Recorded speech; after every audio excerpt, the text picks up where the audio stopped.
Hello viewers, hello everyone, welcome to the show. Today we have very special guest, Amaan. Welcome to the show. I'm very happy to have you here today. How are you? Thank you so much, Abdul. Thank you for having me. I'm great, thank you. Amazing. I think the last film we worked on together was Maleficent, right? That's it. Yeah. 2013. Yeah, 2013. You were lead of lighting back then. Yes, lighting, look dev lead. Yeah. So here you go. What's the difference between lighting? Yeah, straight away. Straight away. What's the difference between a lighter and a look dev artist? So a look dev artist has to make sure that the asset that they're working on can work under multiple lighting conditions, and you can throw it into any kind of a scenario in terms of like daytime, evening time, soft lighting, harsh lighting, complementary lighting, non-complementary lighting, and however you've set up your shaders on your asset, it has to be the shaders and the geometry, it has to survive that kind of testing that you're putting it through. So basically just making sure that it's also easy to understand, like you never know who's going to light your asset, so if it's easy to pick up, has as few controls as possible, that's how you want to get it to a point where it's easily portable. That's look dev. Lighting is just making sure that you're working with the shot before, the shot after, try and make sure that what the DOP was after, try and light the look dev asset that you've got in a way that is actually fitting the storyline. To me, that's the difference. And also a lighter is responsible for maybe handling multiple shots and making sure they're rendered correctly. So to me, that's sort of the difference. And the relationship between a lighter and the look dev artist is also very good, or worth talking about. Sorry, stop me anytime. No, I will not stop you. That's very interesting. Yeah. Usually, you might start out as a lighter, but then you're taking somebody's asset, and if you're curious enough to figure out, okay, I want to know how this was made. So the journey from a lighter to a look dev artist is one that I personally find very interesting, and it's something that I ask people who are starting out in the industry and they want to do like look dev and shot lighting. I ask them to start lighting shots, so you understand what it's like to light something that's already been made. Then you go into figuring out how to actually make it. Going into too many details there. But No. Yeah. It's perfectly fine for me. Yeah. Thank you very much for clarifying this. So can we say, let's say a look dev artist have to prepare like a neutral light that could work for, let's say, most of the conditions, and then the lighter have to take over him at some point and make sure that, as you well said, fits the need of the DOP or the director of. Yep. So the look dev artist has to start with a fairly neutral, fairly complementary lighting setup, white balanced, and you want to get your asset rendering as quickly as possible, and then you do want to test it in some other types of lighting scenarios. Small bright lights really test look dev.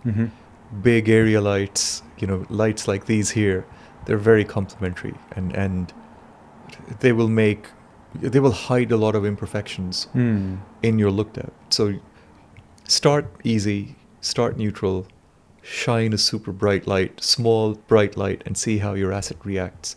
Especially if it's if it's got fur, it's always very interesting to shine a small light which is very bright, and you pick up all these lovely speculars or backlighting. That's where you start to see the character of what you're building as an asset. Amazing. Thank you very much for this. Can you tell us more about your background? where do you want me to start? From the very beginning. That's the boring bit. No, so I come from Pakistan, and I discovered 3D by accident. When I didn't even know this was a career. When was that? 91, 92, something like that. Oh, wow, yeah, okay. Yeah.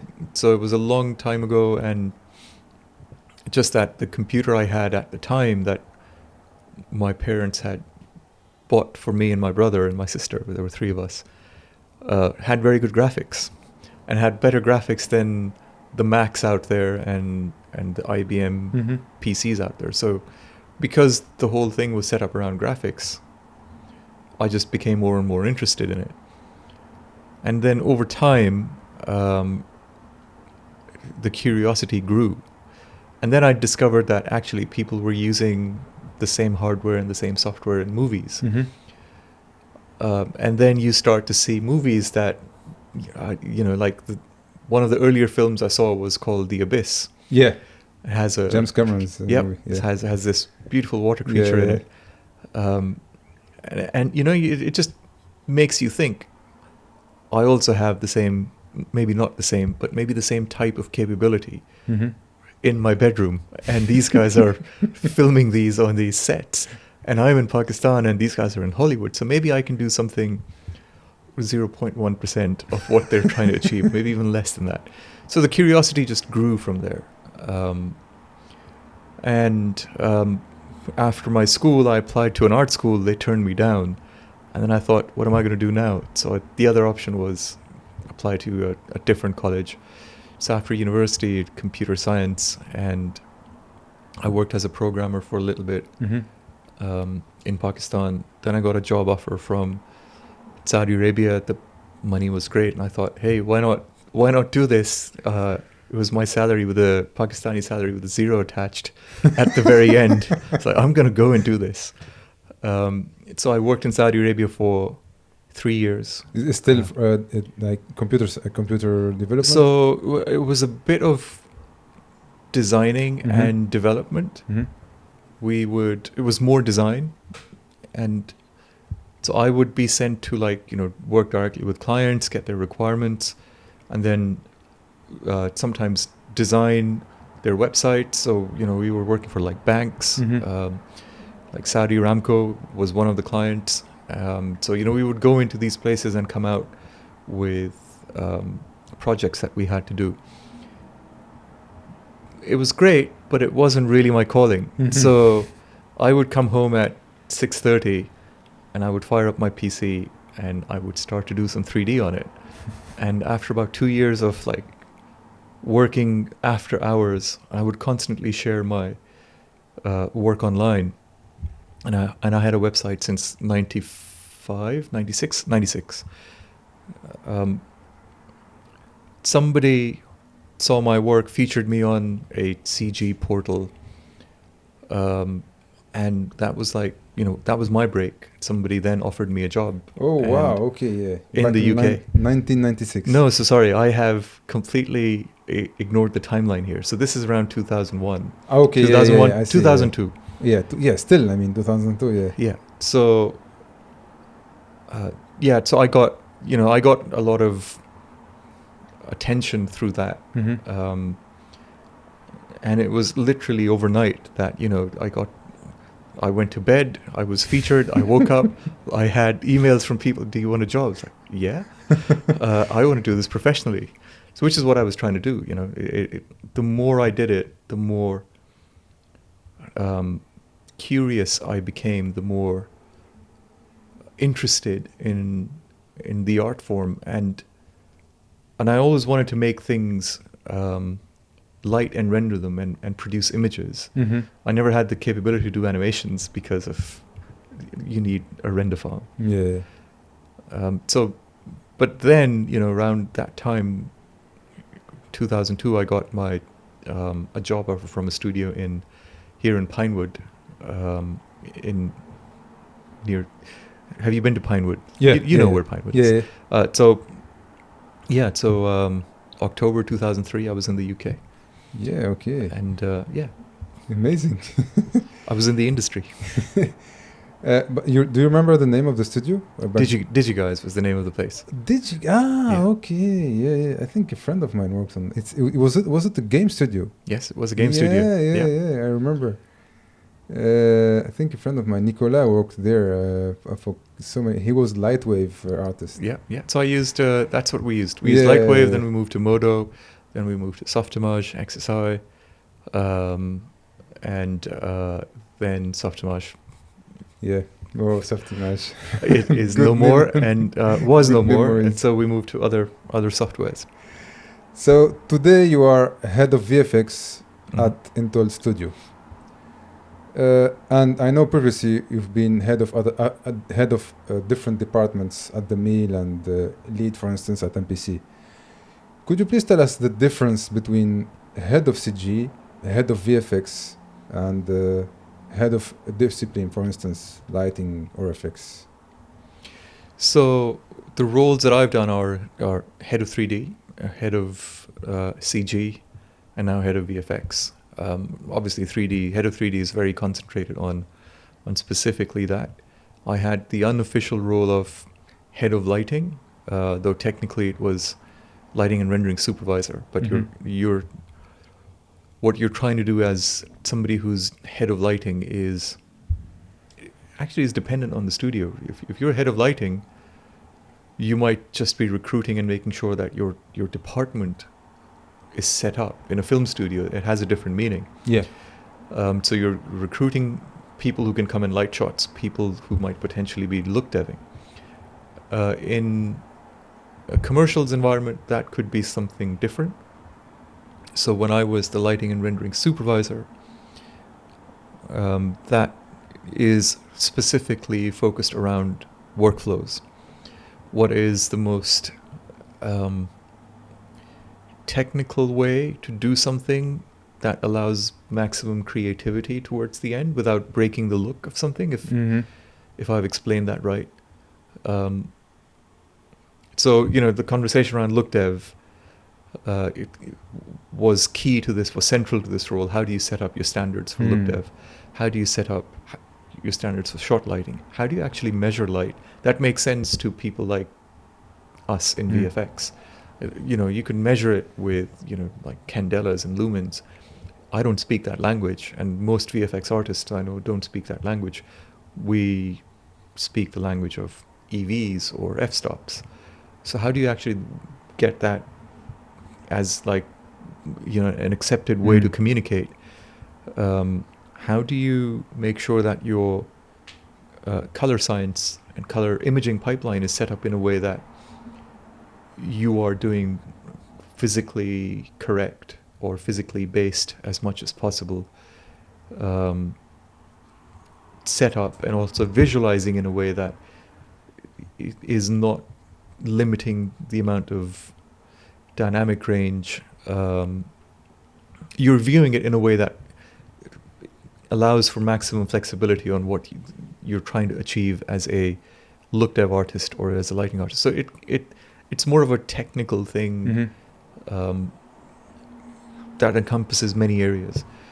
Head of 3D is probably more, around recruitment, making sure you're getting the right people in. They're able to... across departments. Head of 3D is just 3D. So okay. Yeah. So sorry, I've gone from the head of lighting to head of 3D. Yeah. And no, what I meant is in my head of 3D is across all departments that contain 3D. Yes. Yeah. Yeah. So it could be, I don't know, FX or FX, assets, animation, lighting, animation. Yeah, rigging. Oh yeah. Yeah. So, and people who can lead jobs. So you're making sure that they're supported, and the people who are leading jobs are supported on the CG side, in the sense that they have very strong people who can tell them, advise them on how to set up their shot lighting, for example, or look dev, or for how to do the most efficient way to do an FX simulation. Or sometimes it goes the other way, where an FX supervisor, a VFX supervisor comes and says, I need a certain type of effect. and then that brings a challenge of its own, and the effects supervisors or whoever's on the CG side may not have the answers, but is always willing to, like, okay, you bring me the challenge and I will figure a way out. So it's making sure that that sort of healthy challenges are there, and also making sure that your 3D department is well integrated with the departments. Downstream would be, comp is well integrated, and you have a healthy relationship with them. You have a healthy relationship with the color grading team. You're well integrated with production, and you're helping the bids come out, and also talent. And that's a huge part of it, that you're nurturing talent in your department. I'm going to go to head of CG. So I was the group head of CG at the mill, which was a global role. And at the mill, that was cross-department. Okay. You are just working across many different...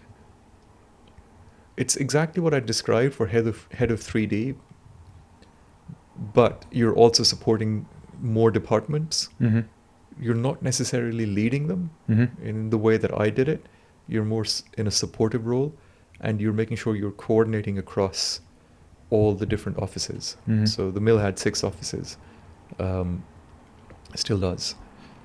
So that was the head of CG role. The head of VFX is all encompassing, so it's more of a support and leadership role, and it's all departments combined, including 2D department. Including 2D. Yeah, thank you very much. That's very valuable information. What advice would you give to, let's say, a lead, for instance, on how to plan, how to manage his team? For a lead to effectively plan, they need to be in very close contact with what we call operations, and operations also need to be in very close contact with the lead. When a job comes in, a lead has to make sure that they have the right people, stylistically speaking, for that project. So if it's more of a design orientated project, then people with the right eye have to be on it. People with the right sense of timing for animation need to be on it. And if there's no one individual who can do the visual and the timing together, then you need to split that up. But then the crewing needs to be very well set up for that. The relationship with production is key here as well, because how do you actually interpret the requests, the design changes that are coming in, and how do you actually deliver them on time? Because you can, requests will keep coming in, and there's, with most projects, there is a deadline attached to it. Of course. Sometimes the deadline extends, but you have a fixed budget. You have to do as much as you can in that amount of time.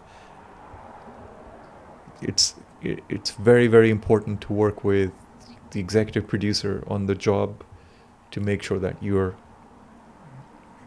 telling the producer that creatively this is what makes most sense, and you work with the director on the client side, and that relationship has to be very key in making sure that what the director wants is actually something that can be achieved within the time that's there. How do you, for instance, you have a director who never worked or did any project that have VFX in it, and you want to quantify, let's say, have an idea about the budget of any effects he want to include in his movie.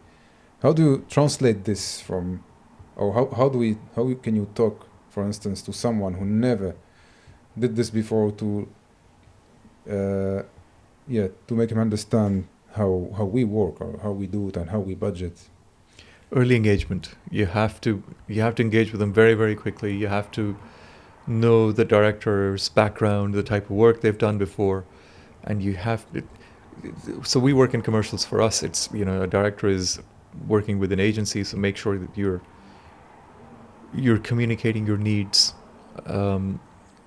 regarding how to plan and how to make sure that, you know, you're advising how you shoot something. So a director may not have a lot of VFX experience, but then, you know, usually that's recognized and they come asking for help. And in that situation, it's always a healthy relationship where you're advising, you're taking the, you know, you're getting on board with the vision of the director, and you're then advising on how to actually accomplish it within the time and budget that's there. It's always a conversation. Mm-hmm. And sometimes communication is key. I mean, exactly. Yeah. And sometimes you might just reframe. You might present a different solution and say, look, within this time we actually cannot achieve this shot or these set of shots. Can we find another way to get the same idea across? So again, it's you know, you just throw ideas together. How much did your degree in computer science help you in your VFX career? It helped me in many ways, but I don't think a degree is actually necessary, because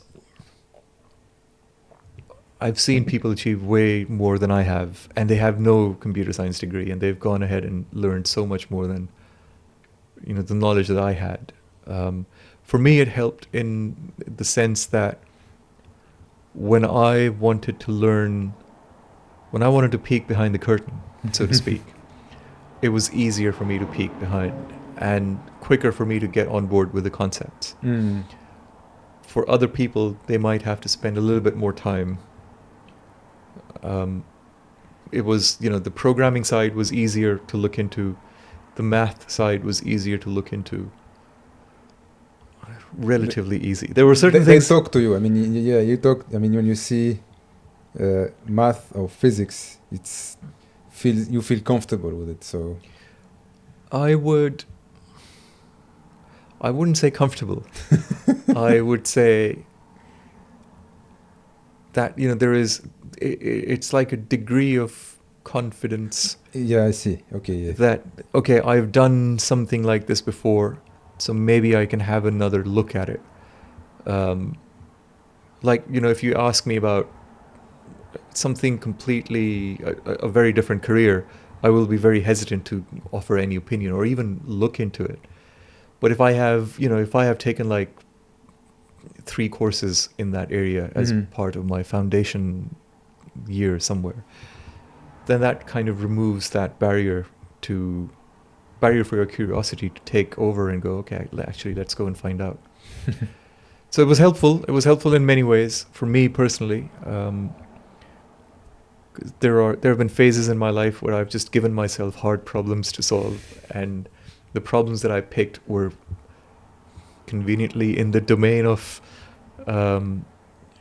computers and programming and math and algorithms, and how do you actually take real world phenomena and translate that into mathematical constructs, computer science constructs, applied computer science, applied math, even though that's not my degree, but my degree was computer science and math, but not the application side of it.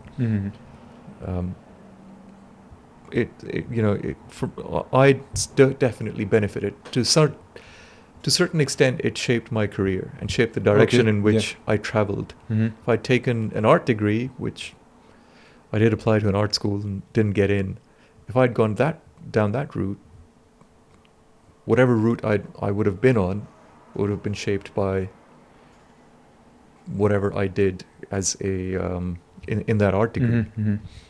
Makes sense. Yeah. Tell us more about the AA Ocean. AA Ocean. AA Ocean. It's in Houdini now, right? You can use it in Houdini. Yeah, but it's outdated. Don't use it in Houdini. I remember back in the day, it was an amazing tool. So can you tell us more about the AA Ocean? Is it AA Ocean or Oceans? AA Ocean. Ocean, yeah, sorry. So the long story is, yes. So I used to work at a small studio called Men from Mars, and we would be pitching on work that the likes of MPC would be doing. This is around like 2007, 2006. And MPC had Scanline Ocean Toolkit, right? And so we just, there were two of us at Men from Mars, me and Julian. We were just sitting there and going, how do we actually compete with the likes of MPC? And they have R&D and they have all of this stuff. And then, it's like Scanline. But we knew that there was this paper by Jerry Tessendorf that approached how do you actually, how do you do open water, open ocean. This is not like, stormy water. It's just open ocean. And, it was like, how do I actually start doing something like this? And I knew that, okay, I should be able to do this. I have a degree in computer science, a half a degree in math. But when I picked up that SIGGRAPH paper, it just, it was like 5 levels above any understanding I had of, it was dense. It was dense in the sense that it was hard to understand exactly what it was talking about. It was talking about like Fourier transforms, and I'd never studied those. I didn't even know what they were. So it took me about a year of reading that SIGGRAPH paper, getting frustrated, thinking I'm not good enough, putting it away, reading it again, making a little bit of a headway, getting frustrated, going into my lawn and, just pulling out the weeds and making sure that in the back of my mind, something's trickling away. So eventually by I think it took me a year, and then, the first prototype was done, and it's not a year. It's not too much. It was hard work. Yeah, I'm sure it's not. You're not 100% focused on it. I'm sure you are doing many other things at the same time. There was, though people tell me that I was too focused on it when I shouldn't have been. So even when I would be at home, my mind would be somewhere else, because you're stuck on a problem. And you're constantly thinking, why can't I? What am I missing? What do I need to go and research? The best help was an advice a friend of mine gave me. He said, you don't read a SIGGRAPH paper and think that you will get it. You read it again, and you read it again, and you read it again until you get it. I still don't fully get it. Even after all those years, there are layers to it, and I just got enough layers so I could implement it. So once it was done, we were using it on projects. We were using it at work, and then I open sourced it, and other people were using it. I used it a bit. Oh, right. Okay. So it started as a prototype in Softimage ICE, and then into Mental Ray. Then Arnold came along, and then it ended up in Arnold. Then certain people asked me, hey, can we have it from Maya? So I was like, okay. So that's where the computer science bit came in, because I needed to hop from one SDK to another SDK. And that's what made it easier. So I had it running inside Houdini. HDK was, I think that was one of the harder SDKs for me to pick up. But, it took a day longer than the other ones. So in relative terms, it was absolutely fine. And then it was in PRMan. Once it was in PRMan, then at some point Pixar said, can we have it as part of RenderMan? I was like, yeah, take it. And it's open source. Yeah, it's open source. So yeah, I learned a lot of things. There was one part of it that I'd solved slightly differently than the other solutions out there, which is the bit that I'm proud of, in that I was able to solve it in a way that, without actually realizing that I was solving something for a production use case. You might, if there were other implementations of Tessendorf's paper, And one of the things in it was that if you changed the resolution of your spectrum, Mm-hmm. the shape completely changes of Yep. your ocean. And that was an issue because I knew that, a director is going to walk up to me at some point, or a VFX soup, and say, I need more detail. And if I turned around and said, more detailed means I'm just going to completely change the shape of your waves, the timing. So that's a no-go for me. So there I had to come up with, a way to uniquely identify the waves that I built. It was a hash function that I need to do. And I didn't know that I'd actually solved that problem that existed in other places. Mm. So that bit I was happy about only after like 3 years after implementing that. People told me, oh, you've solved something that was an issue somewhere else. And now the Houdini system works like that anyway. Yeah, the ocean Yeah. spectrum. Yeah, Yeah. it's very similar to Yeah. AA ocean. It's much better than that. So yeah. I need to try because I was long time ago when I used your tool. No, I will download it again and have a look because I never tried it in Houdini. Last time I tried it was in Maya, I think. It's And not. it was very, in my opinion, it was very powerful because especially for open source tool. Yeah, it's very very powerful. I mean, to access this in Houdini, you need no, you don't need an FX license. I'm lying. You just need the core. But still, I mean, you have to pay for Houdini. Of course, you have to pay for license anyways. But the fact that we have it open source, you can open almost any software and use it. So which is great. Yeah, there are people who moved it to Houdini. To Modo. Yeah.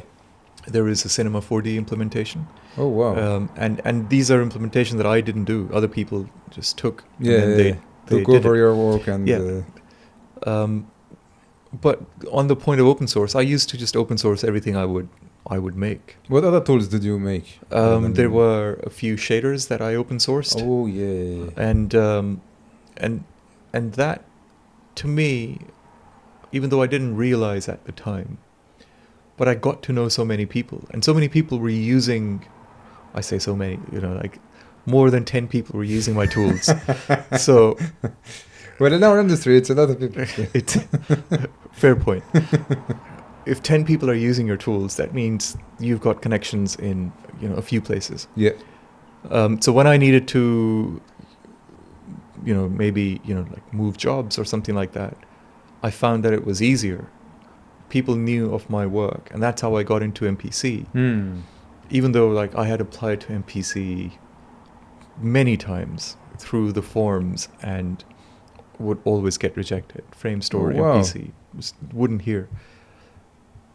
But it was just by chance that Anders Langlands, who wrote AL shaders, he was looking at some of the code that I'd put out, and we ended up talking.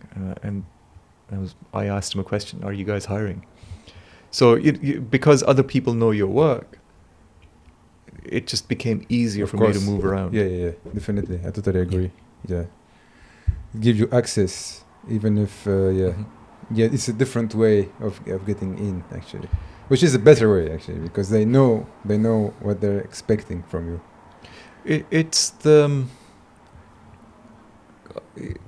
I like to know people. Yeah, of course. And I also like people to know me and the work that I'm doing.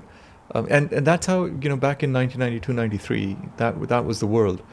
You knew people by name, and you may not know them personally, but you knew the few people who were doing 3D in using the Amiga computer that I was using at that point, or eventually Lightwave came around, and you knew their names, and they're still around today. Pioneer. I mean, pioneers of the industry. Yeah, so so I like that people put out their work along the same lines. My first website was in '96. It had 3D artwork on it. Back then. Recently, I actually transferred those to 35mm transparencies, and I found them back when I was in Pakistan, like a month ago. I found the transparencies, and they're like, there are about 25 years old, and Wow. they have 3D. Some of the first 3D that I did. A piece of history. I wouldn't say a piece of history, but for me, it's a piece of my history. Wow, it's amazing. Since you mentioned shader, so what's a shader writer? What's a shader writer? It's a hard question to answer. A shader writer is just, it's like, setting up your, if you're in Houdini, you are setting up your, I'm telling you things you already, you personally, Yeah. but it's translating into code. I'm struggling to describe that. No, Even though I've written quite a few shaders, but a shader writer is somebody who you can actually program for a renderer, and depending on the shaders that you have to write, it could be something as simple as take two inputs, multiply them, and produce an output, or come up with a shading model that mimics the structure of light transmittance, or not the structure, but how light transmits through a structure such as human hair. So the hair shaders of going back in the day, the Marshner shaders, the Kajia K shaders. These are all people who are looked at something that existed in the real world, looked at how light transmitted through that material, turned that into a mathematical model, implemented that. Shader writer can be as simple as the multiply example, and as complex as the hair shaders, the subsurface shaders, the Arnold standard shaders, volumetric shaders, how light goes through like mediums and how it reflects backwards or forwards, or the polar diagrams that people draw of how light distributes as it goes through water molecules, and you get Rayleigh scattering and me scattering. So that's why I struggle to describe it, because it's such a huge thing. You're actually modeling so many things mathematically to begin with, to then create an image that almost looks real. Spot on. I think that's a good description. But you have to have some computer science background, solid computer science background, to be able to be shader writer. No. So every time I've thought, or somebody has asked me, do you need to be a computer science major? I have found examples of people who have come from nowhere near computer science and have done things that are remarkable. Okay. So yes, a degree will help you. Of course, yeah. But not necessarily a degree, but you need to know how to use C, C++, for instance. You need to know, you need to know how to code. You can learn that. Yeah. So you can absolutely learn that. You can start with C, and that's the first step, or C++. I say C, but by the way, since we are talking about this, if I wanna, for instance, for any reason, for my job, I need to learn a script or a program. Is it better to start with the oriented object, for instance, Python, rather than C? Or what would you do if you was in my position, for instance? Within VFX? Yeah, within VFX. Just go Python. Start Python, learn how to do object-oriented programming, then dive into an SDK. Okay. Then dive into... Well, that depends on what you need to do. Like, UIs are always important. How do you actually build a UI? And that's where I would start. C and C++ has very specific applications. Yeah, so if we go back, sorry to interrupt you. So if we go back to shader writer. Yeah. So you need to know C. Almost. Like these days, people are writing renderers in Rust. Okay, the landscape is changing. So C is definitely gone. C++ is one way to pick this up.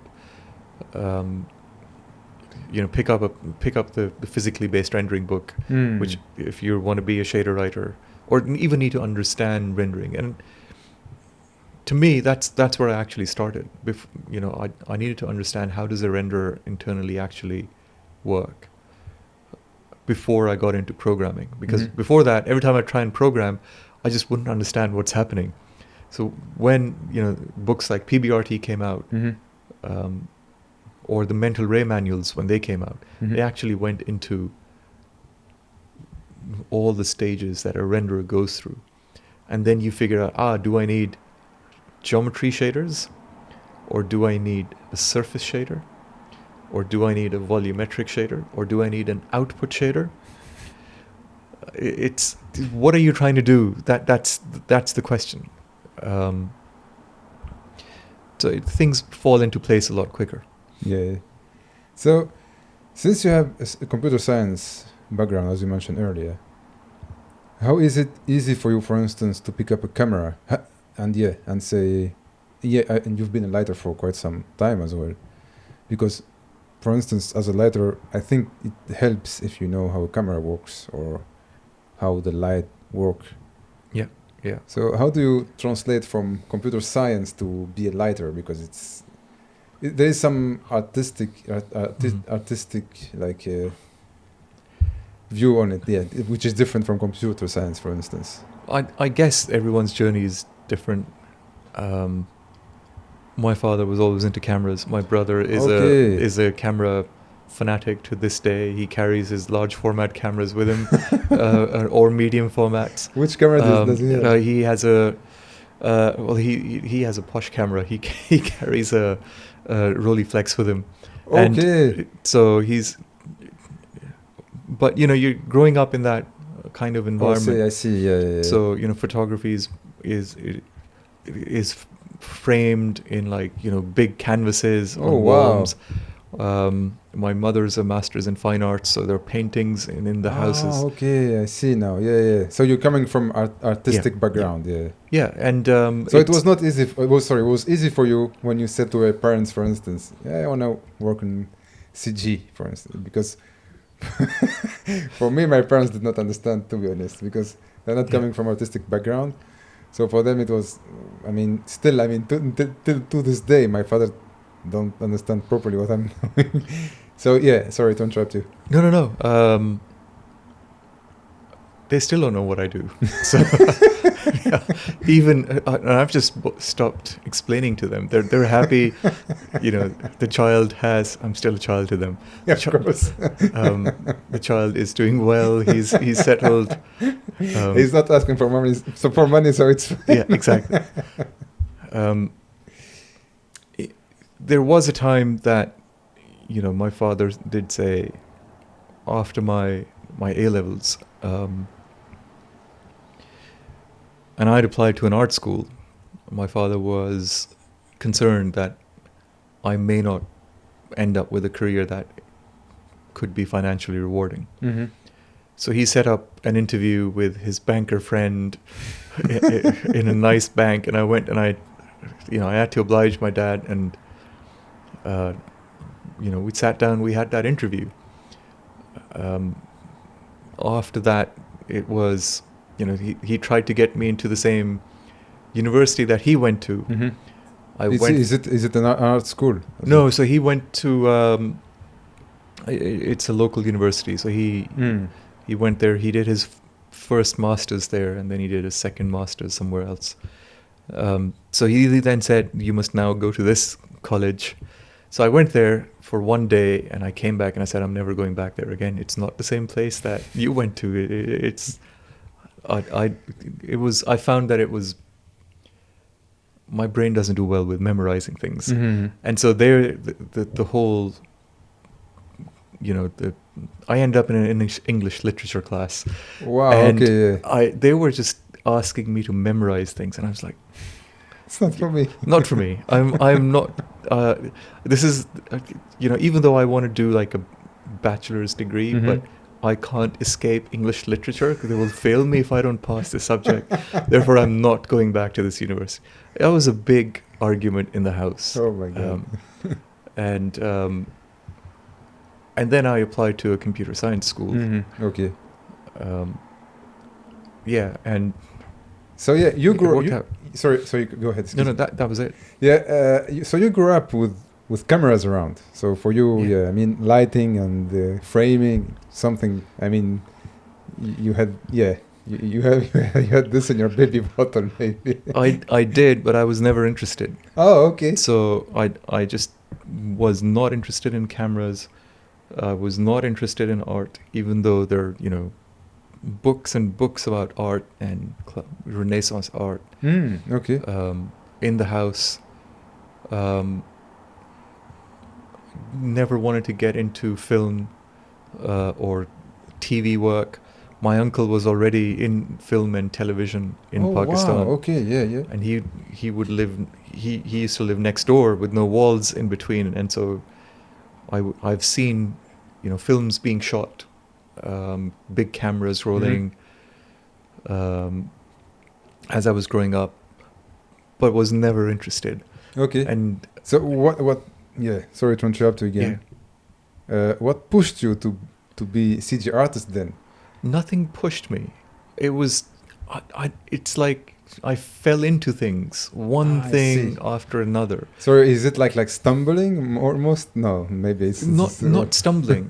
It's more like suddenly realize, oh, I need a camera, right? So I should buy the same camera that my family's a Nikon family. So they say if you buy a Canon, we'll kick you out. So they will kill me then. So Okay. so it has to be Nikon, and then it has to have. Okay, I can't afford the Nikon lens for it, so I'll buy a Tamron. So that's how I started, and then I called my brother, who's the expert in photography. I told him I bought this camera and I bought this zoom lens, and he said, immediately go back, return that zoom lens, buy a prime. Okay, so and then you start shooting with a 50mm 1.4, and suddenly you become interested. Like, okay, this I see. So because you're experiencing it. Yeah. I see what you mean. Yeah. So it's not a conscious effort to go, I am going to go do this. Yeah. It's a need of the time that I'm going to go do this. I see. And then suddenly I find that I'm actually interested in this thing. And same with, even computer graphics was similar. I didn't even know that there was 3D software, just that a friend of mine who was doing 3D in early 90s, his floppy disk stopped working. And he knew I was the guy who could fix floppy disks. So I fixed. He said, if you fix this, you can actually use the 3D software. So I ended up fixing it, and I discovered 3D. Amazing. So here you are. Yeah. Fixing a floppy disk, you end up ahead of. You never knew. You never thought of that back then. That one floppy disk. Which are completely useless nowadays. I still keep one of them.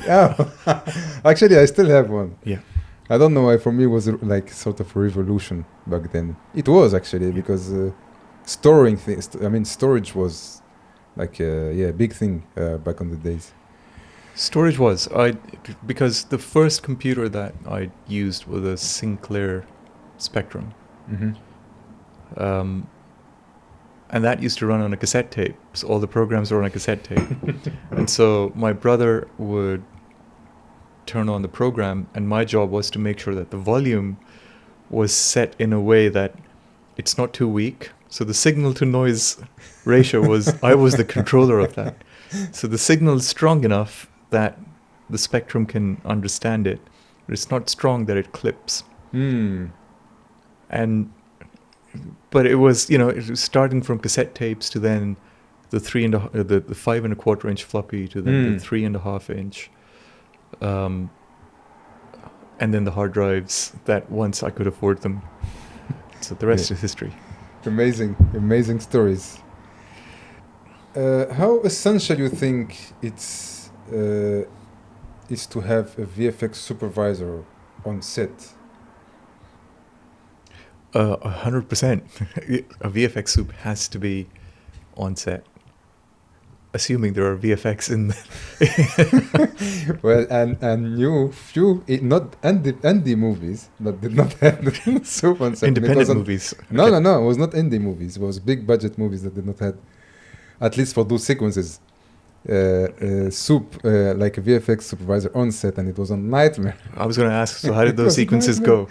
It was an absolute nightmare. So because there is no HDRI, for instance, we had to go and dig deep and find when it was shot and where, so we could like more or less like mimic this. It was a nightmare, anyways. So sorry. You absolutely need one. They're from the role of a VFX supervisor is not just to capture all the data that's going to be needed to execute the visual effects for a shot or a sequence, but also to advise on what's the most efficient way to shoot so that we can actually do the VFX. Mm-hmm. There are just so many times when you need to capture things in camera, and you don't need VFX for something. You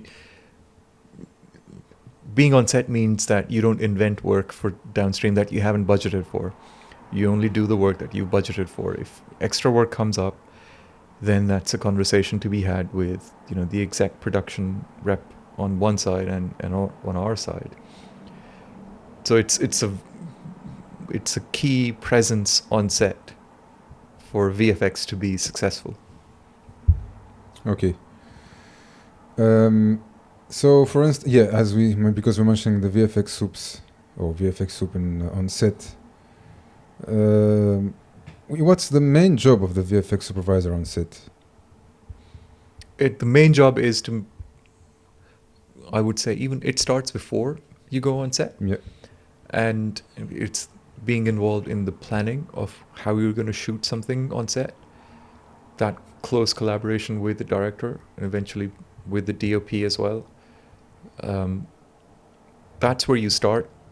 Then you're in charge of making sure that everything that you've planned gets executed to plan. If something, and it's set, and nothing ever goes to plan 100%. Of course.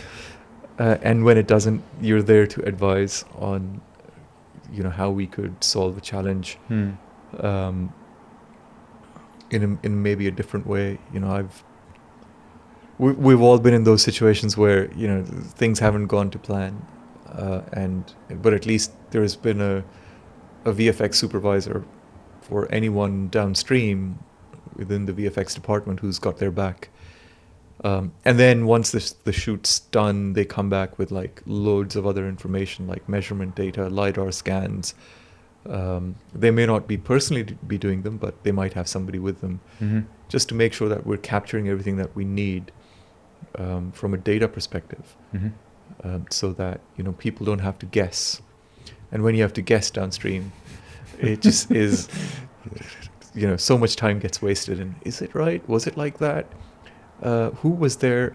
You're not actually sure anymore. Hard. Yeah, it's very hard to guess. Super hard. Yeah. Especially as you well said. I mean, when you don't have the right data, I mean, how are you gonna figure it out? And of course, you can't ask either the DOP or the director and anyone, because first of all, sometimes they don't know what you are talking about, and the other thing as well is that then it's not their job, so they're not necessarily focus on whatever data you are looking for. So it's very hard to recover actually. How much AI is involved in VFX? So AI is the buzzword these days. It's taking over. Not enough. You think we should have more? It's hard to access because of A, it's very, very new. B, sometimes it's often you don't have the computing power to actually execute the things you need to. It's all processed in the cloud sometimes because the computing power exists in the cloud. Whether you want to do some kind of, like facial tracking, like even I'm going to say deep fakes, but even that requires some amount of computational power that most people don't have. And there are applications. They're beginning to come through more in the world of 2D right now, less so in the world of 3D. It's very, very early days. Like Autodesk Flame has now integrated some AI-based tools. I haven't actually looked at them, but we know they're there.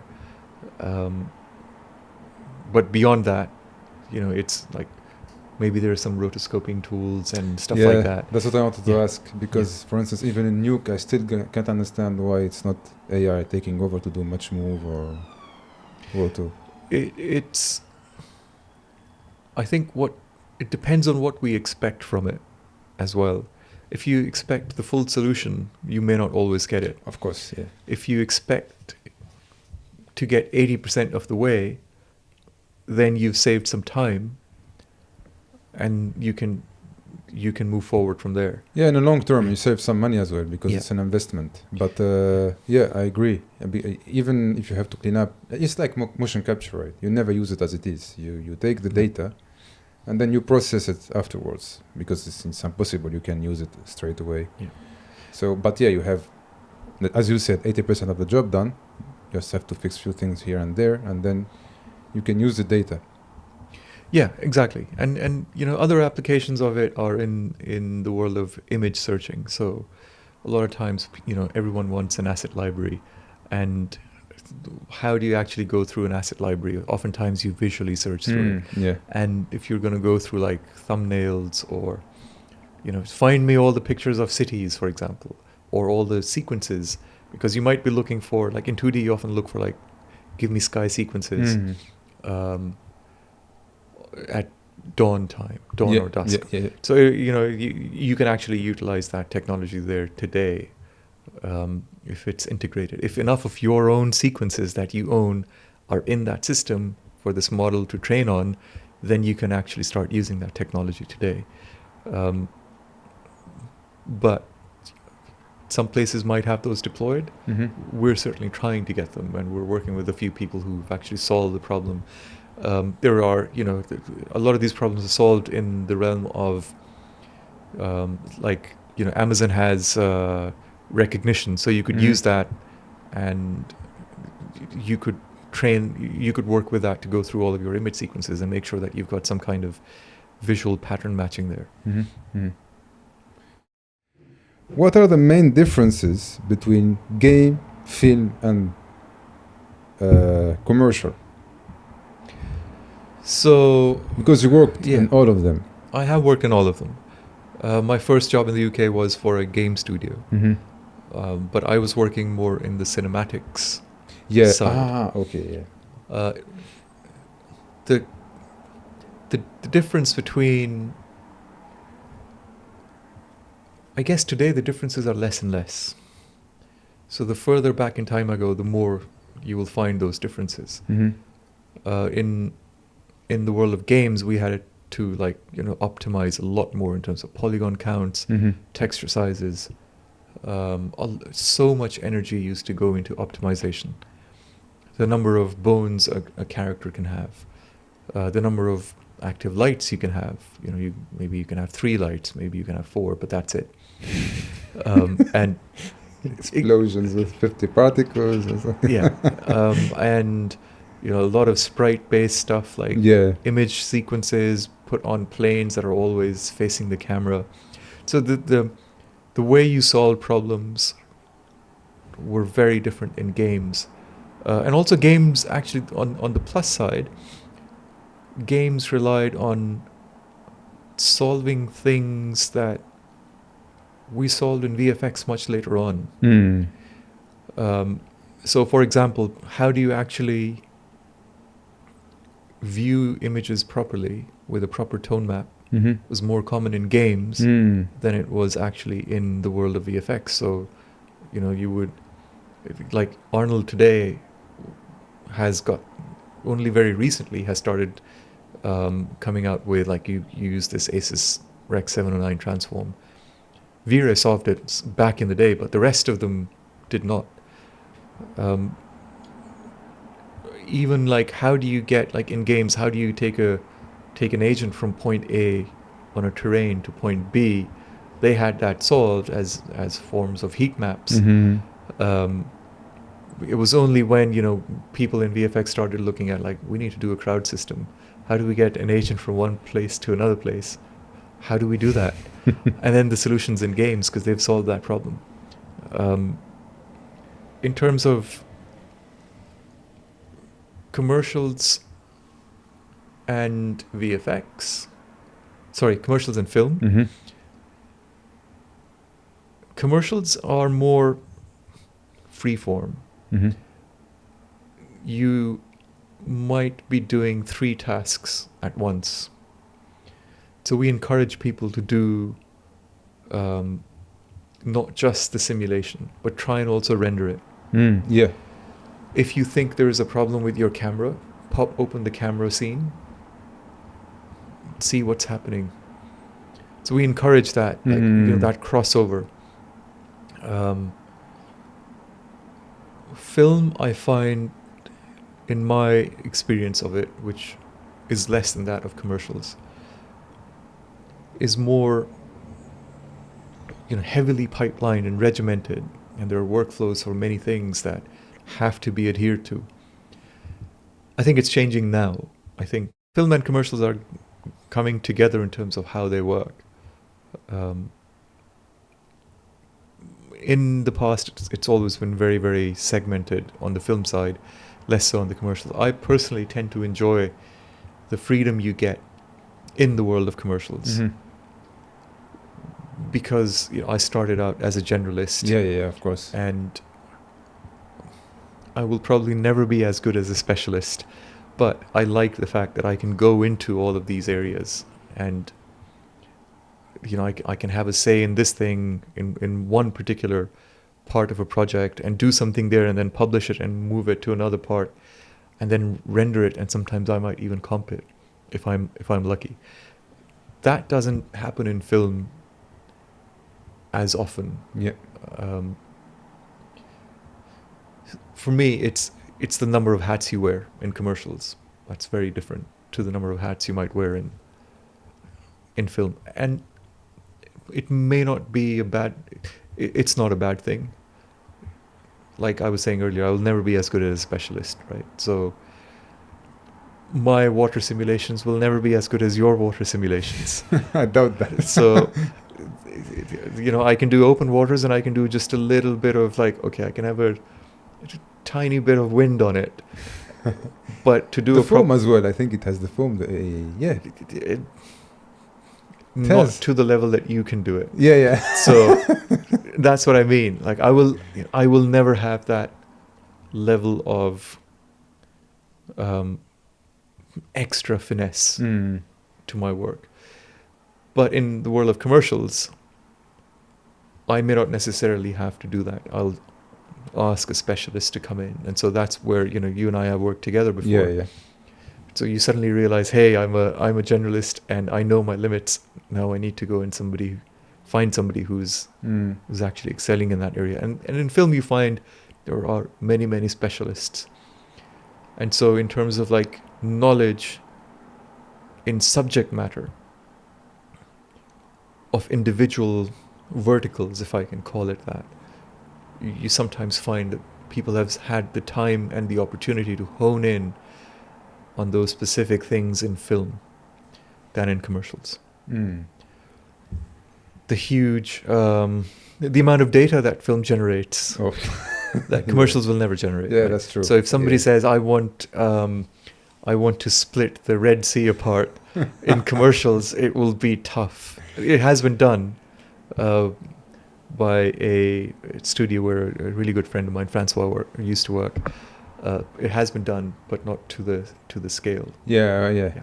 I mean, I remember once I used to work in a commercial company, and I thought I would, because I have a huge film background, so I said, yeah, I mean, that doesn't matter how many terabytes I would generate. As soon as I reach 2 terabytes, someone come down and, that's a catastrophe.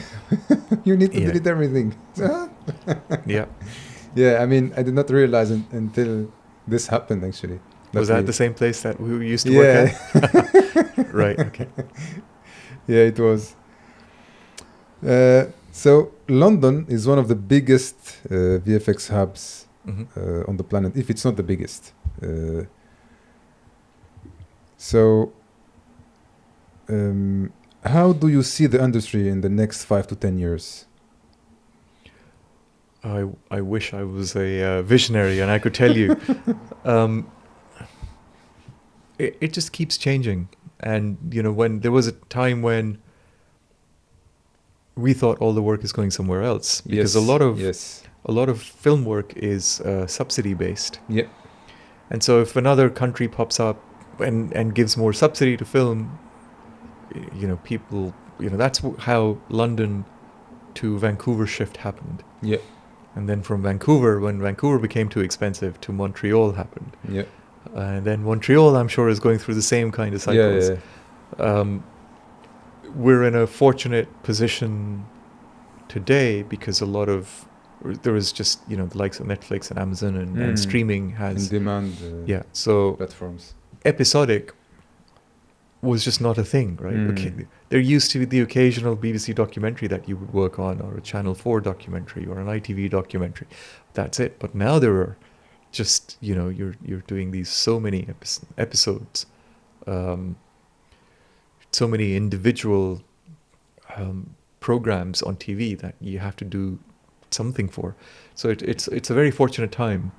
I don't see that changing. Because, if anything, over the pandemic, people have started watching more TV. That's true. Yeah. And it's actually growing. Yeah. Actually, yeah. It has grown. As long as good content is out there, people will keep watching. Good content is key. So as long as that is out there, then, we will have work. Mm-hmm. Commercials is different, though. Commercials is not subsidy based. Yeah. So, Oh, yeah, true, actually. It's only for movies, the subsidies. yeah, It's not even for games. I'm not sure. actually don't know about games. Yeah, I'm not sure because I think it's only for films. So, commercial work, advertising Yeah. has just generally been a strong sector.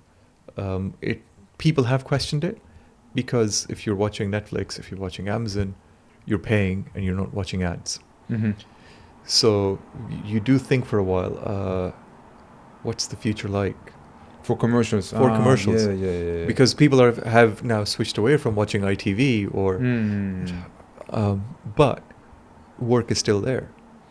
And because, if you're not doing VFX for commercials, you're doing VFX for episodic. Yeah, true. Yeah. So you're It's just, easy to shift. you're pivoting. Exactly. So, Yeah. No, true.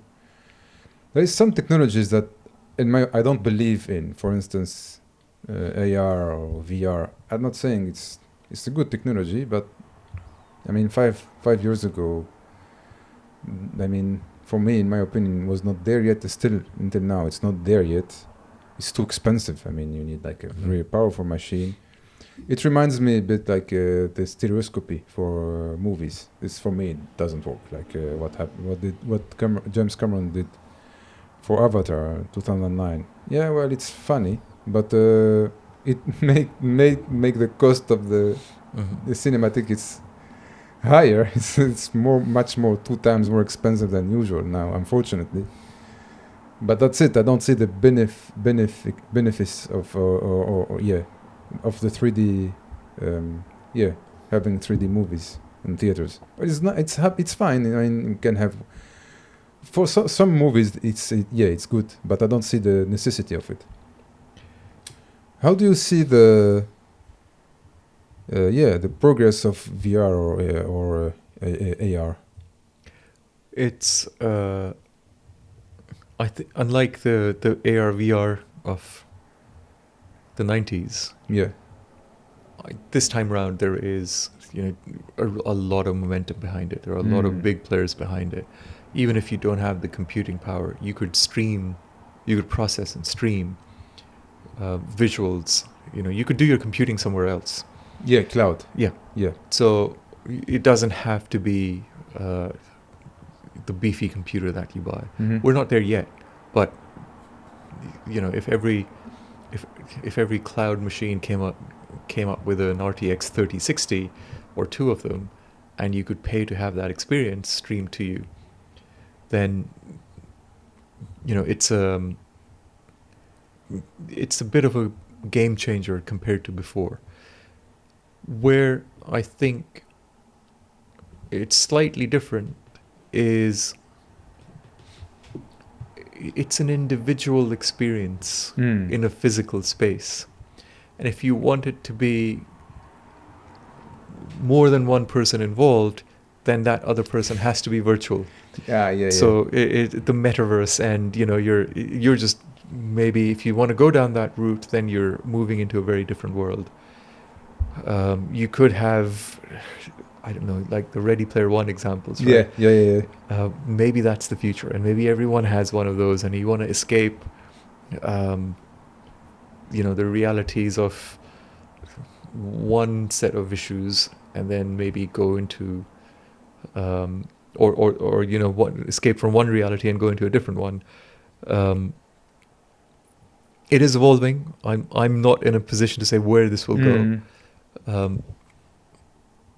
But next 3 to 4 years, we will see this changing massively. So yeah, what Facebook or Meta is doing is going to the right direction. Yeah, in that and sense. if they can compute and they can stream to you, compute for you and stream to you, and then all your Facebook friends, you're actually seeing virtual versions of them. Yeah. Maybe that's something that you might want to do. For how long? I don't know yet. Yeah. Just like, a few of us almost all of us went towards Facebook, and then some of us decided, okay, I've had enough Facebook, and I'm going to pull back. It might be a fashion thing. It might not be. Yeah, makes sense. I'm convinced I changed my mind. Okay. I may consider it again. What's the biggest asset, in your opinion, to be able to work in a prominent or big VFX studio?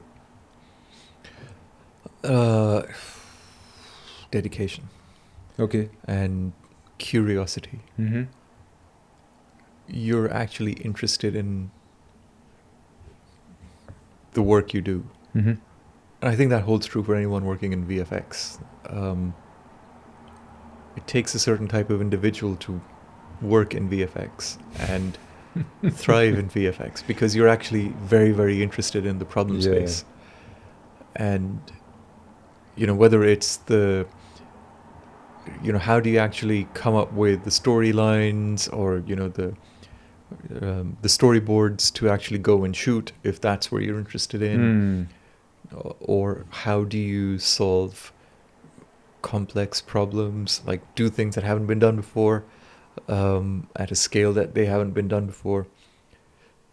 If those are the types of things you're interested in solving, you will thrive. And these are not qualities that are just like, curiosity is not limited to VFX. It's like a universal thing you could apply to any field. Yeah, of course. Yeah. Dedication and curiosity, and continuously learning, because the field changes all too often. And just find that piece of knowledge and know it really well, and then move on to something else, because or help reinvent it. Yeah. It's true. Yeah. I mean, if I take my showreel that I applied with 10 years or 10, 15 years ago, and I take the same one and try to apply with now, I don't think it's going to work. Yeah, you want to see my 20-year-old transparencies? So more than 20, 30 years old. 30 years old. Even that... which was something, which was a huge thing back then. So, transparency layers. yeah, it was something that. The great thing is the pace at which things change within the world of Yeah, VFX. of course. Yeah. And certain things are. It's good that certain things are constant, but other things are changing very rapidly. Mm. And so there's always more things to learn. Mm-hmm. And if you're interested in that learning kind of process, you'll always be relevant. I've gone from like being a modeler to a lighting artist, to working in games, to being a shader writer, to being a I'm forgetting now. To just be interested in solving like departmental issues. Yeah, like yeah. how do we take things from one department, move it to another? How do Mhm. we actually track that data? So many things that you could spend your time learning and dedicating your time to. As long as you're doing that, you are relevant, and you will learn, and you will learn from others around you as well. So surround yourself with those types of people, and there is no way you won't succeed. Yeah, I think that's one of the strongest point of this industry is the people around you. Yeah. Sharing the knowledge is key. So the more we share, the better. The people around us will understand, and will understand more things. I find that people go out of their way to help explain things to you. Yeah. And because that was the example set for me, that if somebody tells you how to do things, you help perpetuate. Yeah. It's like a heritage. Yeah. Yeah. So this is how I was taught, and by somebody else. Yeah. And everything I know was given to me by somebody else, or was just a chance accident. All I did was I was interested. Exactly. Yeah. That's the most important thing. Yeah. How do you keep up with the huge pressure work as a lead or head of department? That's a tough one to answer, because there is a lot of pressure to make sure that you are doing things in a way that are beneficial for the business, beneficial for the people, both from a financial perspective and a career development perspective. A lot of times it's just making sure that you're, if you're always firefighting, then obviously the stress gets to you. Yeah. My way is to make sure that I have enough support around me, people who can help me and for me to be able to help them manage the setup that we've got. If there needs to be enough time where you make time to think long term. Mm-hmm. And if you have that time,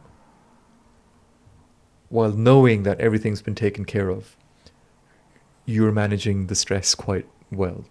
Or I'm managing the stress quite well. If I know that am I ignoring certain things by focusing on the long-term things, and there better be a good reason for me to ignore all of that. Mm-hmm. Maybe it's like, it's more important I stay focused on the long term, because that's going to fix what's happening now. There's nothing I can do. If that's my goal, then that's another way to look at it. But to make sure that I have enough people around me who can help sustain what we've got and progress, and not just sustain, progress. That's the only way that I can manage the stress. Otherwise, you just start to feel the burden of too many things, and so in many ways, without that level of support that we've got, it would be unmanageable for me to manage the stresses of a role like that. Yeah, makes sense. How do you choose a good VFX school? I don't know how to answer that, because I'm self-taught, so I never went to a VFX school. But I suppose questions like one of the key things that are universal. Who are the professors? Where have they come from? Yes. Where have they worked? And what are the placement programs like? Once you've graduated, how many people got jobs? In which studios they got jobs? What type of work do people excel in when they graduate from that school? If the school is more focused towards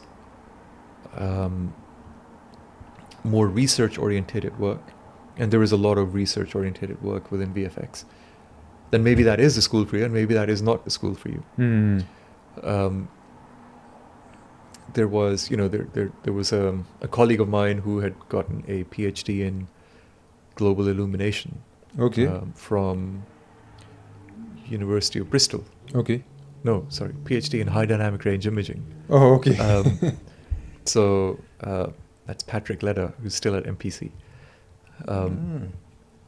So you might want to go down that route, and he's a VFX supervisor. You always follow the route. You look at who graduated, what they're doing right now. Maybe you want to follow their career path. I personally tend to look at individual examples and what they did, and then try and follow those where relevant to me, and try and follow that to some extent. Other examples of placement is key, relationships are key. Like you look at FMX and the relationship that Film Academy has with that. Yeah. So a lot of exposure. So you might want to think of going to FMX for that reason. Like go and visit a conference. I mean, think pre-pandemic. You're interested, go to Annecy if you're interested in animation. Annecy is amazing. Yeah. So you go there. You go to FMX. Just if you've got a gap here, or even if you don't, just fly out and have a look. And then from there, see the type of work that's being done, and then backtrack and see which schools are actually producing candidates that are doing that type of work. So you have to do a lot of your own research. Schools will all tell you that everything is of course. Yeah. But it's you the paradise and everything is working fine. You have to do your own research. In like the university I went to was focused more on the theoreticals. And so it took us longer to find a job compared to the competing university, which produced like, you're ready to program in Microsoft Visual this, C++, and they would just instantly get a job. And so, it's what do you want to do? Is it more theoretical and then applied, or straight applied? Many ways to look at this. I don't know if I answered that question. In the most direct way. I totally agree with you in many ways. For me, the first thing that I would look for would be the quality of the students. So what are they producing? What are they showing the previous years? Yeah. And then from there I can see if I have no experience, this is the first thing that I will look at. And then I will see the showreels of the teachers, or where they've been before and which studios. And maybe they have, sometimes you have very good teachers that never been to any studio. So this is worth checking as well, and asking around, taking the number, phone. Hello, do you know such and such, and have you worked with him before? Is he a good teacher? Sometimes I remember back then, because I went to VFX school in France. I go there and ask one of the students and ask straight away, is he good with you? I mean, not necessarily how he treat people, but is he teaching well his subject? So on and so forth. So so it's an investigation. Do your own research. Yeah, right? exactly. So you've kind of, based on what you've just said, I've thought of, like ESMA and Artifacts. Every year they will put out show reels, right, of students. Exactly what you just said. Look at the show reels of the past 2 years. The names of people are on there. Look at them on LinkedIn. See where they're working. Use LinkedIn. Just, of course. And if they're in, find out how long after graduating did they get a job. Exactly. Yeah. And so you know that this is my path. I remember sneaking to NPC's the ship, NPC's pub back then, Yeah. asking for questions before getting to the industry. My English was horrible back then, even worse than now. So it's unbelievable. I remember sneaking and asking, "Yeah, do you work at NPC? Yeah, how is it?" And yeah, it was unbelievable. Yeah, because how we can get in, how to get to NPC or DNEG or Framestore, of course, the big three I call them. Now we have ELM, but in London. But back then it was like, what's the best way to get in? But this was too late in a sense. Like I already finished school and I already have my showreel, so it was different questions, but still the same methods. Same way of doing things. I would say also, for almost every negative story you hear, there is a positive story. Yeah. And I would always tell people, don't listen to actually ignore the negatives and try and look at the work that a place is producing. Mm-hmm. People have graduated from one place, have gone into a studio and are producing work that is world class. Go and join them. That alone is reason enough for you to be, of course, aspiring towards that.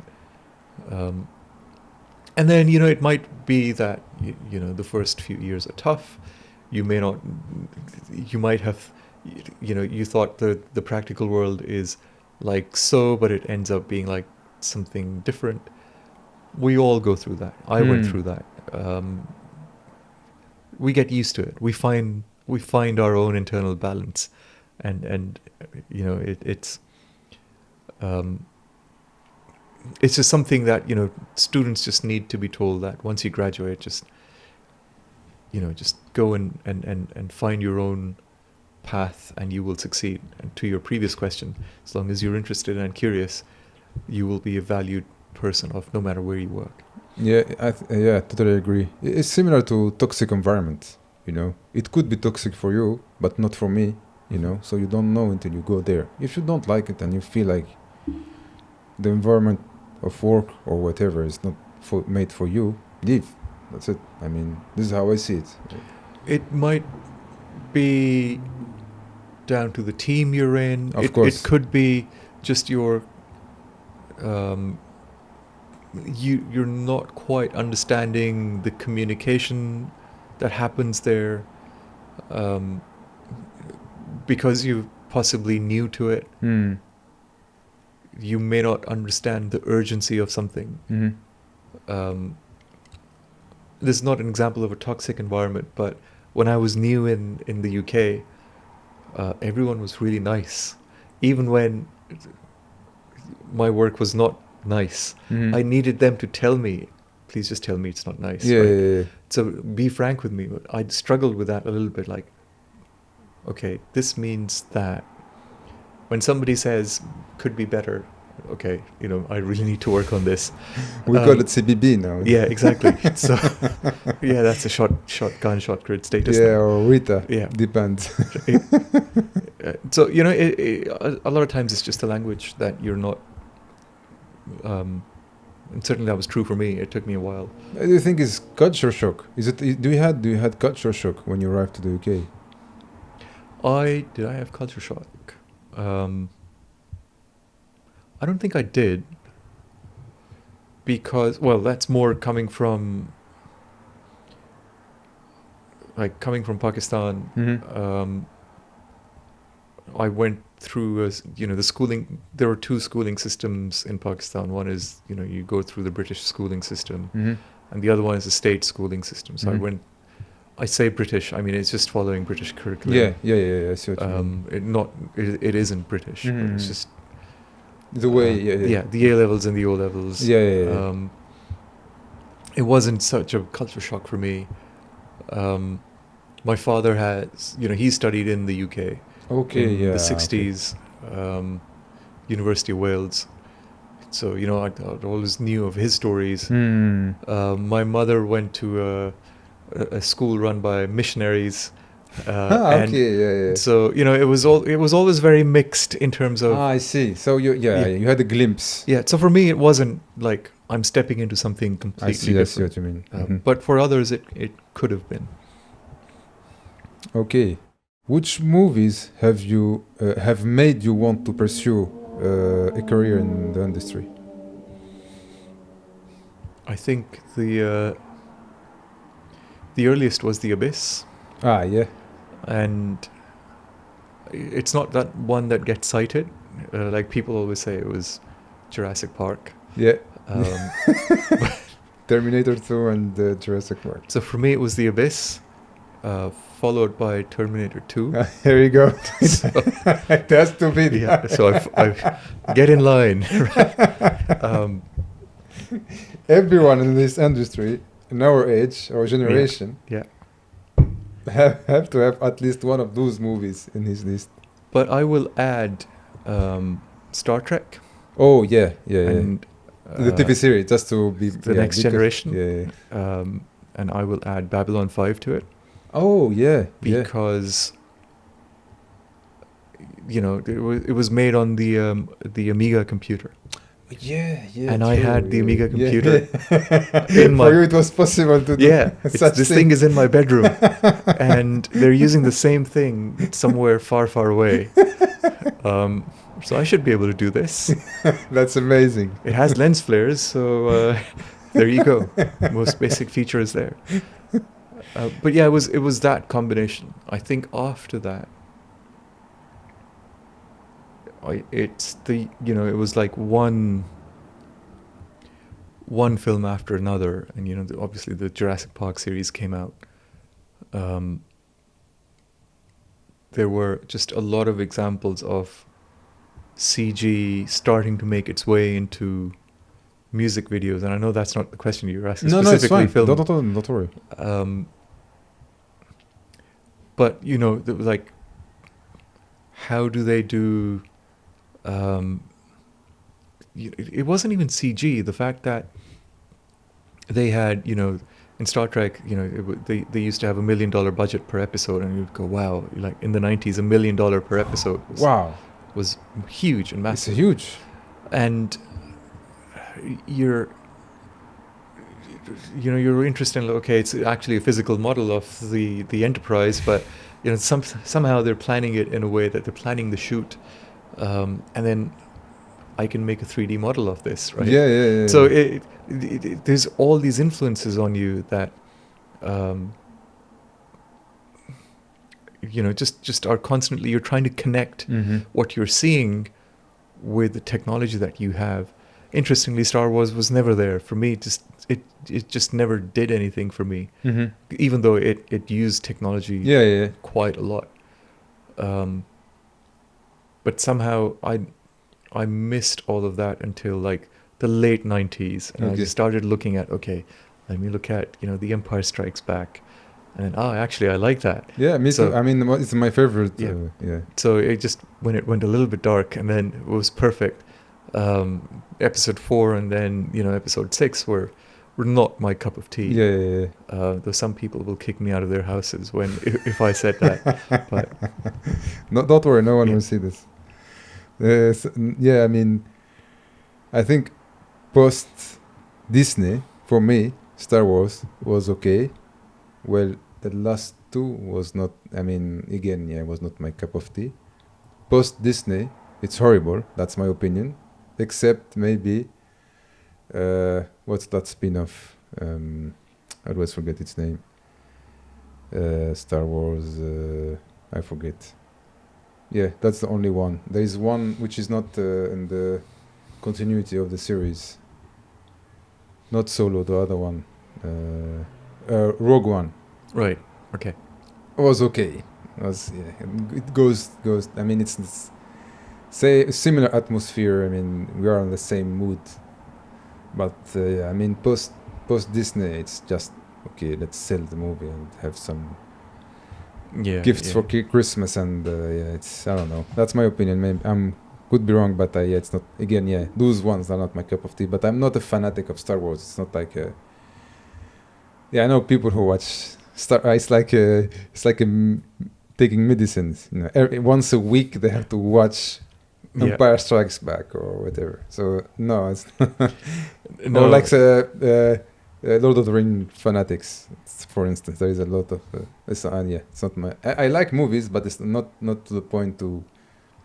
Like making my life turning around that movie.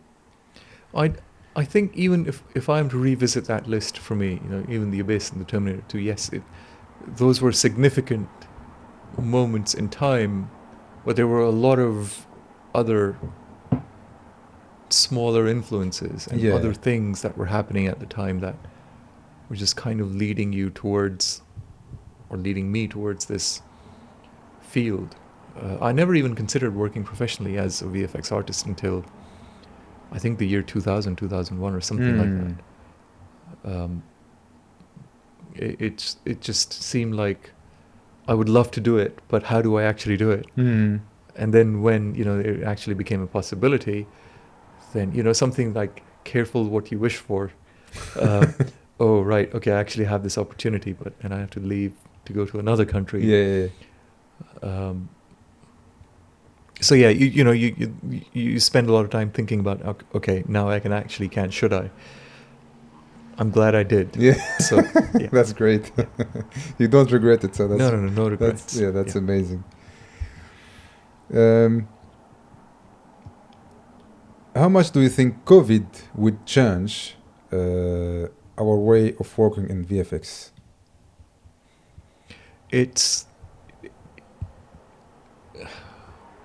I think we all know how it's changed remote working.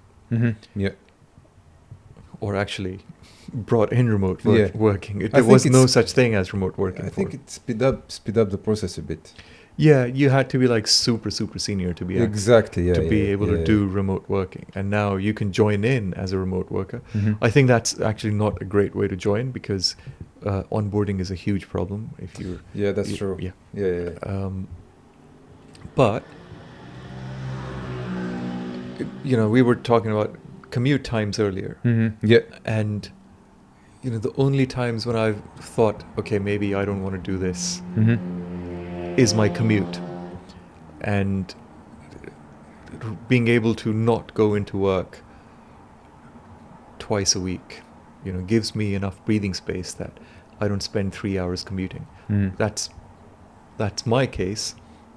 But it could be for so many other people that flexibility, that, okay, you know, it's 6 o'clock, so I can do, I can go to the gym, right? Yes. Or I can go and do some sports. So before COVID, I like to play squash. Oh, wow. And before COVID, I would only do it on a Sunday. And I would play on a Sunday morning. It would just completely take out my Sunday, to the point where I didn't want to play anymore. But now, at 6 p.m., I can clock off on a weeknight, and then one day a week I can actually go and do something without making that extra effort that I'm actually, I'm going to spend my lunch break in the gym, or I'm going to wake up like at 6 a.m. and do this. But it's easier to do things outside of work. Long term, whether the effects of COVID completely change how we do remote working, I hope it stays. And certainly where I work, we have a very strong position on this, that being able to remote work is actually a quality of life thing, and needs to be supported and maintained. I hope that stays as we go forward, and it doesn't become like, you know, some days you might be working late. Like, we know the world of VFX. Sometimes you just work really late. And I remember, you know, early days at the mill where I worked. There was a year where I worked all public holidays, and for 3 weeks I just worked non-stop. and I used to almost fall asleep on the train back home, go to sleep, wake up in the morning, fully woken up when I would step out of the train the next morning, go and do my work, and then go back to the train and go back home. If you had the ability to do some of that from your house, you take the pressure of that away. Yeah. And okay, I don't have to, at least, it's 11 o'clock at night. Now I have to spend an hour, 30 minutes going home. Yeah. Right. So you already frustrated Yeah. just after finishing work because you know that it's not done yet. and also one of the benefits of COVID is that you may not need to work until 11 o'clock at night, because oftentimes you're more productive at home. Yeah, true. And, yeah. and so you might actually finish your work early. So there are lots of benefits. And I think those are the things that I say we, but a lot of people weren't considering. Mm-hmm. Sometimes because it was just not an option. You wouldn't even think of it. But then we were forced to think about it. Then we were forced to change our ways. And now it's this new normal, which I think it's quite nice. Yeah, I agree. I mean, I would never start this podcast if we had to work, for instance. For me, because I was not this time of commuting, I was able to prepare and think of other things. Yeah. Rather than spending maybe 2 to 3 hours a day to commute, to go and come back from work.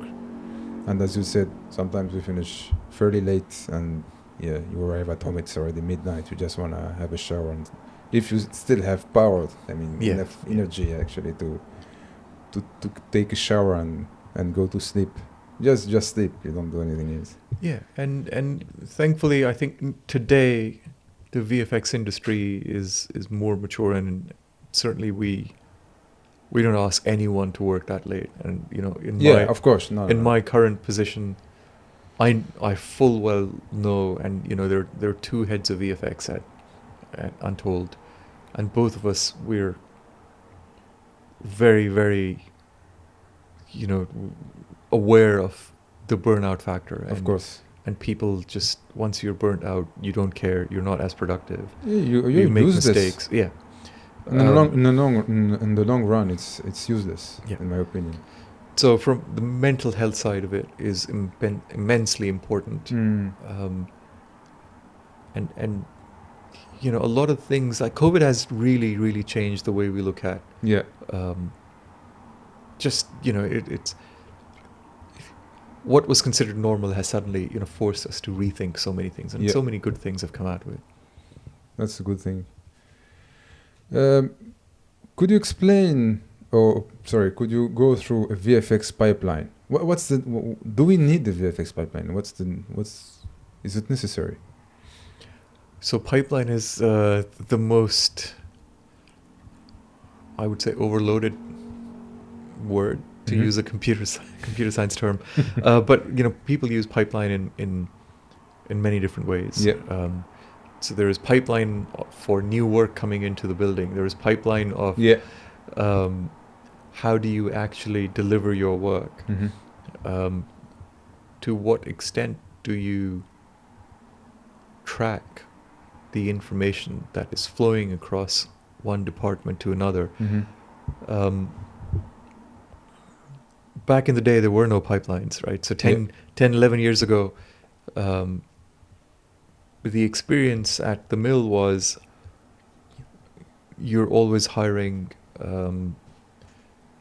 generalists, extremely talented people who can do the modeling, do the lighting, do the look dev. If they can animate and rig, great, perfect. Get the shot out. I would be told, you own this shot, you have to do everything in it, except maybe comp and except maybe animation. So, and it felt great, right? Of course. When the shot went on screen, you had a greater sense of ownership. Of course. You did the shot. To a large to 80 extent. Maybe 70, 80% of it. So it's... You'd be lucky if, if you got to that extent today, because so many things are pipeline and maybe fragmented is the wrong word. It is the wrong word, but pipeline is the pipeline of today. Well, actually, let me go back to that mill example. Mm-hmm. The issue with that was it wasn't scalable. So okay. how many of these uber generalists are you going to find, right? 11 years ago, there were about 12, 13 of them. And to find the 14th was really, really hard. Okay. When I left the mill to go to MPC Film, I was in a room full of 60 people. And they were all doing one thing, which was lighting.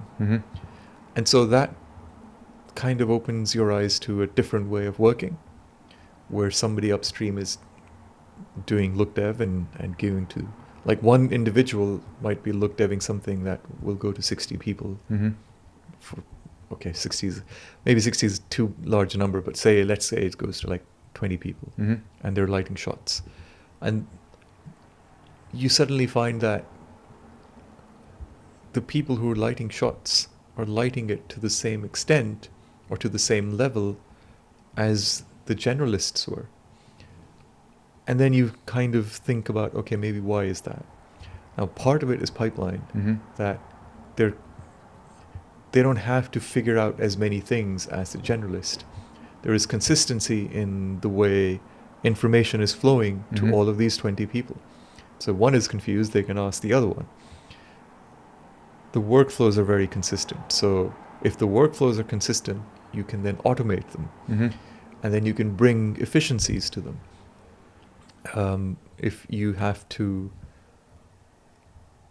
say, publish a daily of your shot, you don't have to do it by hand. There are two processes chained together. As soon as your render finishes, it goes to shotgun or shot grid. That's where pipeline comes in. And it brings, like, a good pipeline is there to help you do those things that you were doing manually before. It's just chaining together the steps that could be very easily automated. So you don't have to load your render by hand and hit more publish. Efficient. Yeah. That's a good pipeline. Where, for me, pipeline becomes difficult to handle is when it becomes too complicated, where, like, you don't know what's happening 5 levels upstream from you, and you're trying to debug a problem and you don't even know where it's coming from. And lucky for you if you know how to go back and traverse your way. Yeah, exactly. And if you can open a scene or whatever software was used to publish. Example is like when you introduce a new piece of software in a different department and you don't know how to use it. So if all your cameras now come out of Unreal, because that's where they do all your previs work, and one of the cameras has a problem and you're in shot lighting and you're using Katana, what do? I don't know how to open Unreal. I don't even know how to publish from. So that's where, it becomes tricky. When fragmentation comes in, that's when pipelines become hard to understand. Yeah. What bothers me the most is sometimes you feel like it's useless to have a pipeline because of you're spending more time solving or debugging the way how we publish things rather than sometimes you spend more time publishing or dealing with the pipeline rather than working in shots or this is it's a deal breaker actually. How do I get my data as an effects artist to a lighter who will then light it? How is my velocity attribute going to be read in the renderer? Will it actually be read? What shaders are they going to use to pull my data, because then you end up in this conversation where you say, I've given you the data, and the next person will say, no, you haven't. Yeah, it's So, endless. I mean, for yeah. instance, in water, what I'd like to use sometimes is I will use the velocity to drive the transparency in shadow time. So I know that I can do that since Maya time. I do that. So I take the velocity and yeah, I try to apply the velocity to the transparency in shadow. Mhm. So I do that, and since I'm using even I think Softimage, yeah, back on the time when with ice, and then Maya, then yeah Houdini. So it's difficult sometimes to. I know it's difficult for someone who never heard of this before, which means yeah, driving the transparency Yeah. with the velocity. So for me, the best way to do this or to explain is to do demo. You do a demo and you try to explain as much as possible, because you know it's not their fault if they don't know what you are doing. So you export the attribute and you explain as much as possible how it works, so they can mimic or at least come up with a solution from in a different software that they're using in lighting.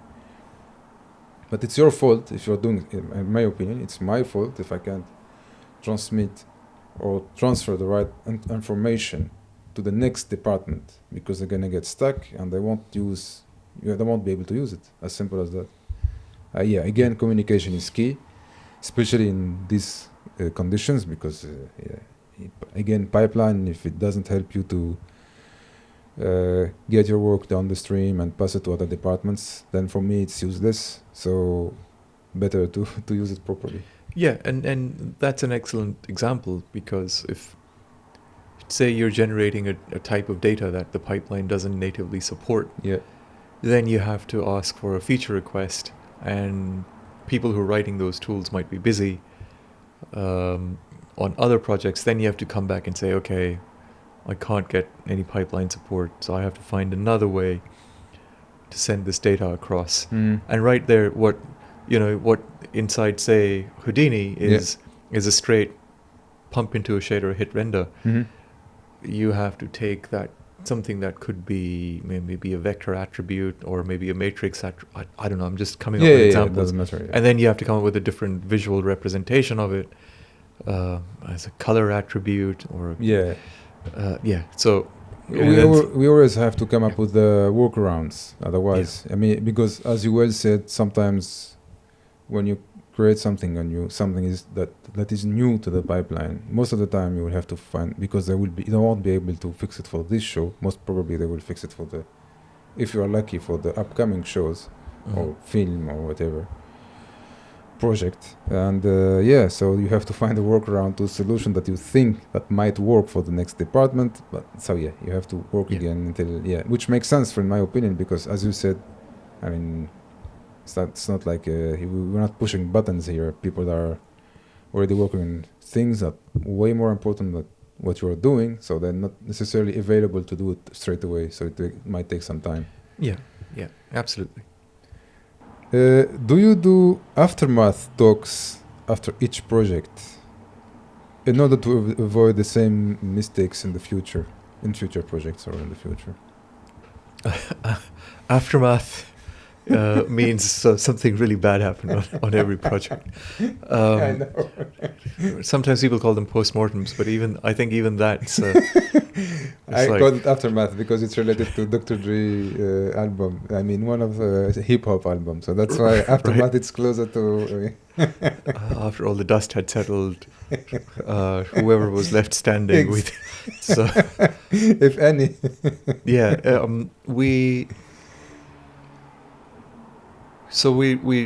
Where I currently work, we always encourage, if something goes well, we should discuss what went well. If something went wrong, we should discuss what went wrong, how it went wrong, and what could we do to make it better. Do we do it after every project? No. Should we? Absolutely. Quite, we should make the time, because it's about capturing all the good stuff that happened and all the stuff that you could improve. If you don't capture that, then you don't improve. You are, you're losing out on, hey, we found this really nice way to do X, Y, and Z. Yeah. Or somebody was really, really burning the midnight oil and no one was there to ask if that individual's okay or those people are okay. Yeah.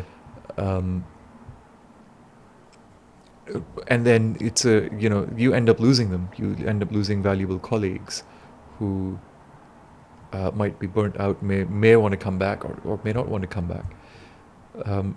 It's just important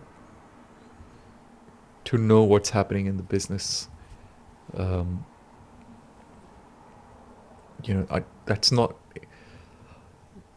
quite a direct answer to your question. No, but I see what you mean. It's sometimes there's just no time, right? Yeah. Like we've done the project. During the project, we haven't had any discussion on what's working well or not. We actually have discussions all the time throughout the project. And I think that's one of the key things here, is to have that constant dialogue, that level of communication throughout. That if you need something that will save a lot of people's time, you flag that early. If something's gone wrong, sometimes even just a conversation that, I know you're struggling and it's a struggle right now, even that conversation is supportive, because you might not be able to address it immediately. Mm-hmm. But it's been recognized, it's been noted, and it will be addressed. And then you have to show it being addressed. What has been your overall experience in the industry, and across the boards, what would you like our listeners to keep in mind?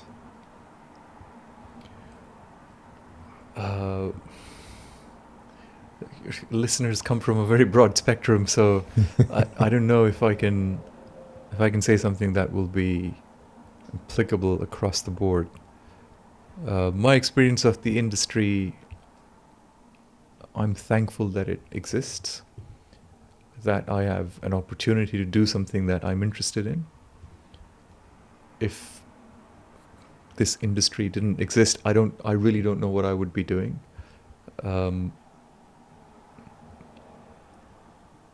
So yeah, I'm just grateful, that I can, that there is just not me, that the industry exists, B, there is room for so many of us.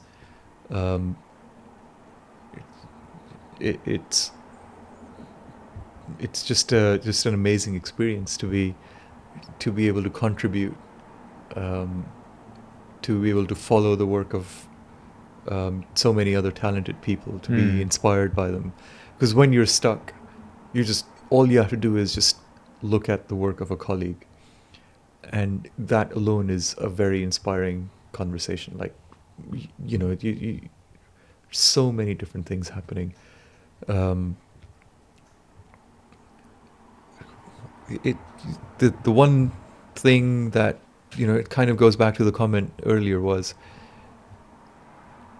remain interested, remain curious, and like I was just saying, if there are times when I have certainly found that, okay, I've done this, I'm now bored, what do I do? And I don't always find the answer immediately. Sometimes it takes me years to find the next thing that I'm interested in. But the one lesson that I have learned is, even in those periods where I don't know what I'm interested in, I force myself to go and read something, go and do something. And luckily for me, I've always found an application of what I've learned in those times, and an application in what I do at work. Just so many examples of that. There was a time when I was just reading on how light scatters as it enters the Earth's atmosphere. And just kept thinking, it's cool, it's very academic, I'll never use it. And I was so wrong that 3 years later this whole new world opened up to me, because all because I had read that one thing in a time when I just didn't know what to do, because I've done the ocean stuff, and I've done the modeling, and I've done the lighting, and what, you know, just keep reading, keep looking at what other stuff is out there. It all connects. It all connects. Whether it may not connect today, it might connect tomorrow. Go with the hope that it will connect, and it will. Amazing. Anything you want to add before we finish? Thank you for having me. It's, you know, I've never done anything like this, so but yeah, thanks for calling me. It's great to be able to discuss, you know, just learn about yourself, the work you're doing over here, and just have this conversation. Thank you, Amaan. I'm really grateful that I enjoyed talking with you. I learned a lot as well. Hopefully our audience will learn as much as I did. Thank you very, very much. And yeah, hope to see you soon, everyone. Bye-bye. Thank you. And it's a wrap. Thank you very much. Thank you, Amaan. Thank you. Thank you.